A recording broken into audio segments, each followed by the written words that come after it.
We know this election is going to be tight because a lot of Americans are still struggling. As a country, we've been through a lot.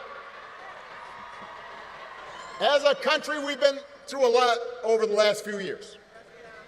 We had a historic pandemic that wreaked havoc on communities and businesses. And then disruptions from the pandemic caused price hikes that put a strain on family budgets.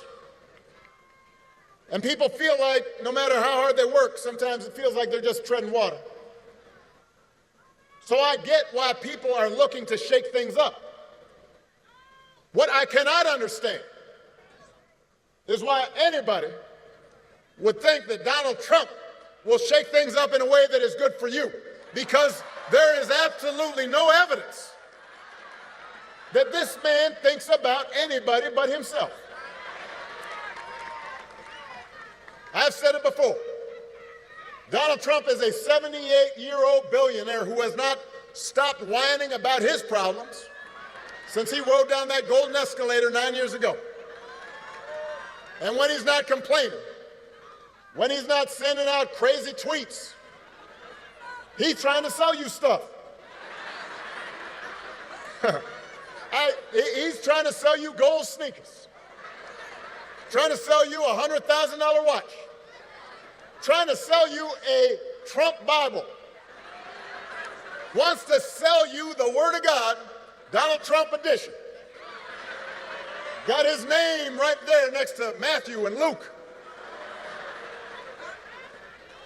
Now, you cannot make this stuff up. If this was on a Saturday Night Live skit, you'd say, well, no, that's crazy. But he's doing it because all he cares about is his ego, his money, his status. That's his mindset. Those are his intentions. And then there's the question of his competence.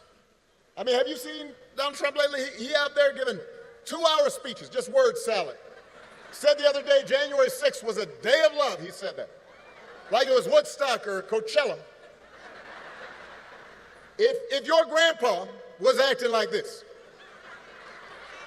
you'd call up your brother, call up your cousin, you say, hey, have you noticed Grandpa? He acting kind of funny right now. But here's the interesting thing, is he acts so crazy and it's become so common that people no longer take it seriously. I'm here to explain to you, just because he acts goofy does not mean his presidency wouldn't be dangerous. And you do not have to take my word for it. Lately, some of the people who know Donald Trump best have been saying in no uncertain terms that he should not be president again. The other day, General John Kelly, Donald Trump's former chief of staff, said that Trump told him he wanted his generals to be like Hitler's generals. Now, don't boo, vote. Now, I want to explain that in politics, a good rule of thumb is don't say you want to do anything like Hitler. You know, that's just good political advice. But it is useful because it gives us a window into how Donald Trump thinks. And John Kelly isn't the only one saying this. 2 of his defense secretaries, people who worked for him, said the same thing. His chairman of the Joint Chiefs of Staff, that is the top of the top brass in our military, said he is dangerous. Now, I happen to know John Kelly and Mark Miller. They served under me when I was commander-in-chief. These are serious people. This is a decorated soldier and Marine who served in battle. They are not, quote-unquote, woke liberals. They are people who have never, in the past, even talked about politics because they believe that the military should be above politics. But the reason they're speaking up is because they have seen that in Donald Trump's mind, the military does not exist to serve the Constitution or the American people. He doesn't see being commander-in-chief as a solemn sacred responsibility, just like everything else. He thinks the military exists to do his bidding, to serve his interests. He said if he's elected, he'll use that military to go after, quote, the enemy within, which he defines as anybody who criticizes him or refuses to bend the knee. He can't handle that. And unlike last time, unlike the first time, he won't have people like John Kelly around to stop him. He'll be surrounded by people who are just as loony as he is and who will let him do what he wants. And so my question to you, Georgia, is how is any of that going to help you? We do not need 4 years of a wannabe king, a wannabe dictator running around trying to punish his enemies. That's not what you need in your life. America's ready to turn the page. We are ready for a better story. Georgia, we're ready for a President Kamala Harris.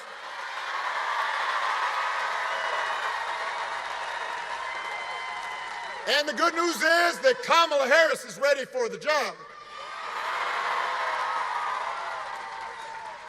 This is a leader who has spent her life fighting on behalf of people who need a voice, who need a champion.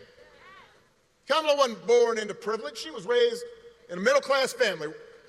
She worked at McDonald's when she was in college to pay her expenses. She didn't pretend to work at McDonald's when it was closed for a photo op. She actually cares what people are going through because she's seen it in her own family, in her own life. As a prosecutor, Kamala stood up for children who'd been victims of sexual abuse. As Attorney General of California, fought the big banks and for-profit colleges, secured billions of dollars for people after they'd been scammed. After the home mortgage crisis, Kamala pushed me and my administration hard to make sure homeowners got a fair settlement. It didn't matter that I was a Democrat, that she had knocked on doors for my campaign in Iowa. She was not going to let anybody stop her from winning as much relief as possible for families who deserved it. So the point I'm making, if you elect Kamala Harris, she will not be focused on her problems, her ego, her money. She's going to be focused on you. She's going to be focused on you. Kamala understands that too many folks here in Georgia and across the country are struggling to pay the bills. Now, I understand wages are steadily growing. Unemployment is low. Inflation is finally slowing. But we all know the price of everything from housing to health care to groceries is still too high. And it hurts. She understands that. The question is, who's really going to do something about it? So Donald Trump's plan is to give another massive tax cut to billionaires and big corporations. Because he was a reality star on The Apprentice, there's some folks who think, well, I don't know, he's a businessman, he must know something about the economy. I've heard people say this, right? I'll talk to them, why would you think about voting for this guy? Well, I remember the economy when he first came in, it was pretty good. Yeah, it was good because it was my economy.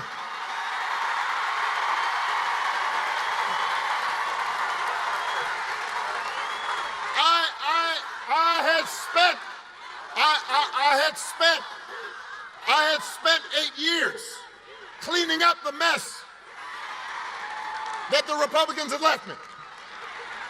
And then I handed over 75 straight months of job growth to Donald Trump. And all he did was give tax cuts to folks who didn't need it, drove up the deficit in the process, and now he wants to do it again. You can't give him credit for that.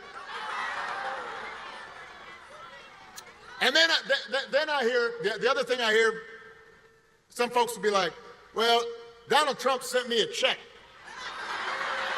during the pandemic. No, y'all know, because I've heard this, I know y'all, some of you heard that. Hey, let me make sure y'all understand this.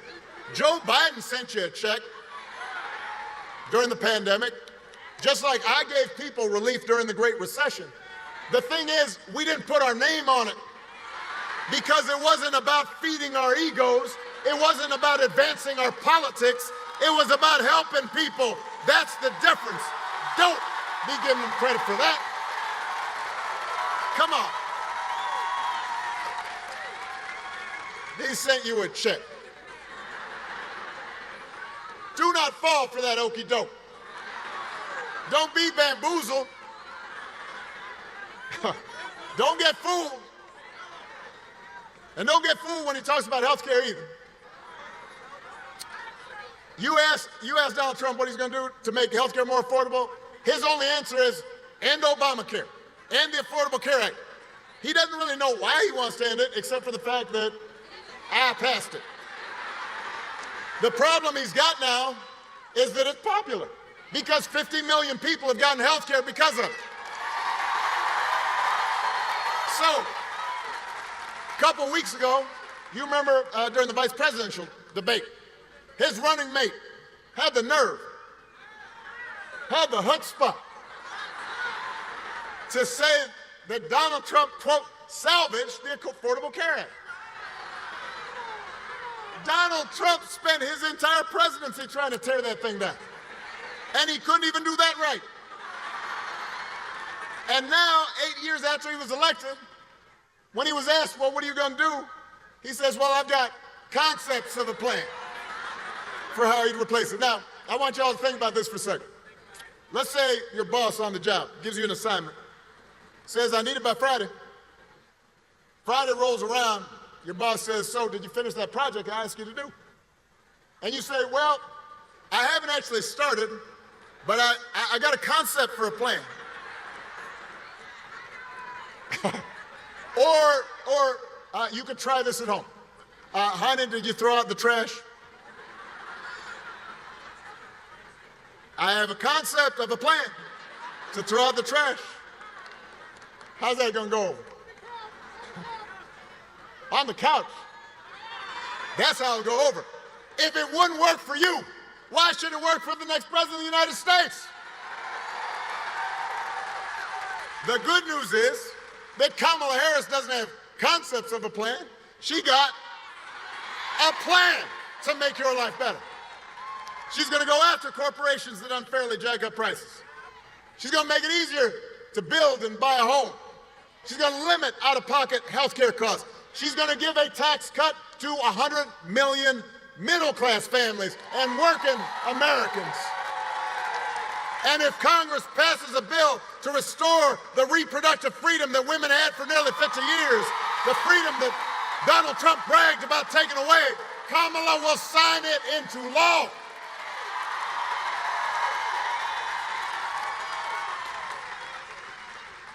It's an example of how elections matter.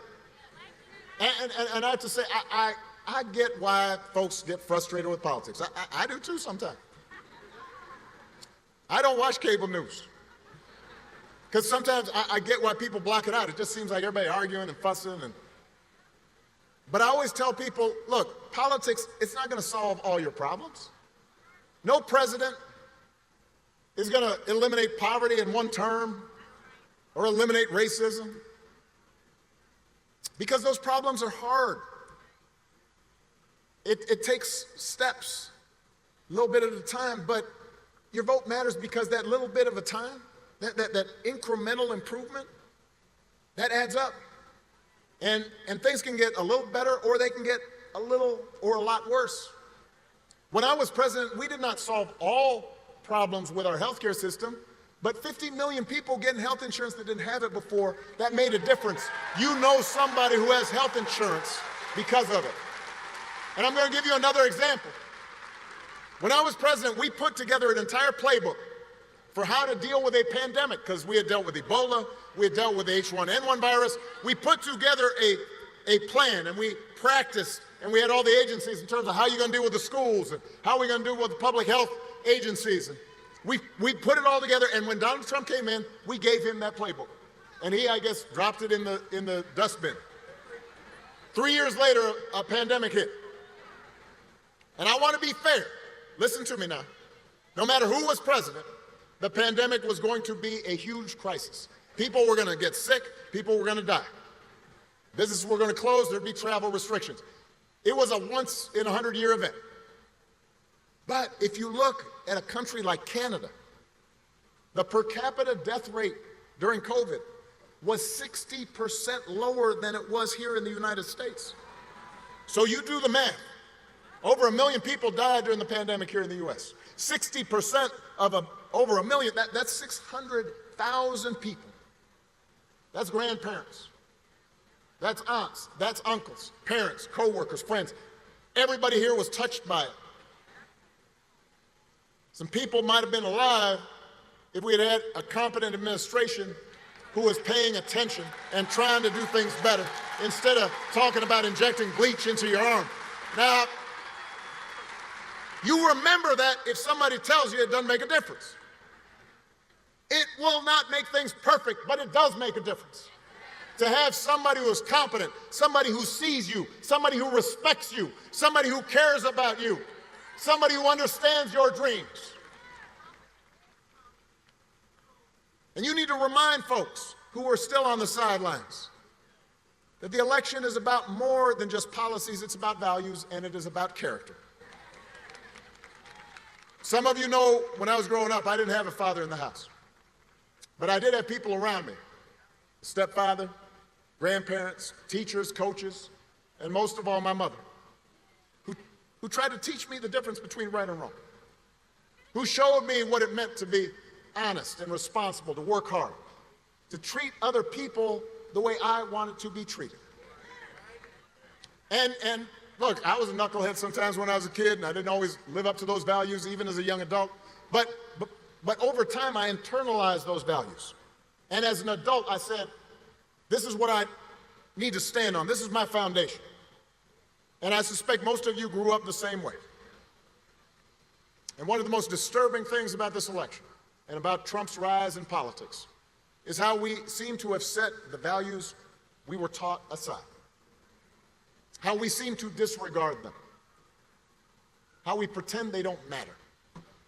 When Donald Trump lies about hurricane aid, you've got a hurricane in North Carolina, people desperate, and he and his vice presidential candidate deliberately circulate rumors that that money is being given to illegal aliens, illegal immigrants, as opposed to people who are desperate.